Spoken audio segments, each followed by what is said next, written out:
Road నిర్మాణ ఖర్చు 3 కోట్లు 300 రూపాయలు పెట్టి సూచిక బోర్డు ఏర్పాటు చేయలేని దుస్థితిలో అధికారులు. ఎక్కడనుకుంటున్నారా? కోట మండలం. అధికారులను ప్రశ్నిస్తే ఎదురు ప్రశ్న వేస్తూ అధికారులు దబాయిస్తున్నారు. భారీ వాహనాలకు ఆర్టీసీ బస్సులకు వెంకన్నపాలెం బైపాస్ రోడ్డు సులభ మార్గం కానీ అటుగా వెళ్లకుండా వన్ వే మార్గంలో వెళ్తూ ట్రాఫిక్కు అంతరాయం కలిగిస్తున్నారు. అడిగిన వారిపై నిర్లక్ష్య సమాధానంతో డ్రైవర్లు సమాధానమిస్తున్నారు. అనేక సార్లు చెప్పినా పట్టించుకోవట్లేదు.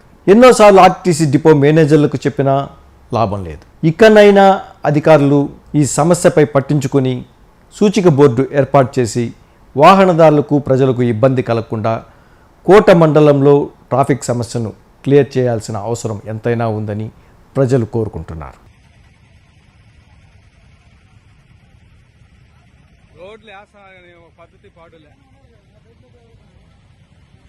రోడ్డు నిర్మాణ ఖర్చు 3 కోట్లు 300 రూపాయలు పెట్టి సూచిక బోర్డు ఏర్పాటు చేయలేని దుస్థితిలో అధికారులు.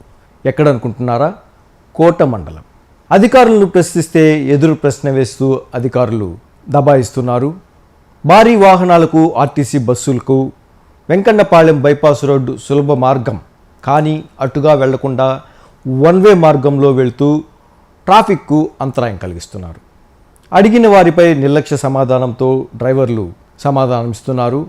అనేక సార్లు చెప్పినా పట్టించుకోవట్లేదు. ఎన్నోసార్లు ఆర్టీసీ డిపో మేనేజర్లకు చెప్పినా లాభం లేదు. ఇకనైనా అధికారులు ఈ సమస్యపై పట్టించుకొని సూచిక బోర్డు ఏర్పాటు చేసి వాహనదారులకు ప్రజలకు ఇబ్బంది కలగకుండా కోట మండలంలో ట్రాఫిక్ సమస్యను క్లియర్ చేయాల్సిన అవసరం ఎంతైనా ఉందని ప్రజలు కోరుకుంటున్నారు.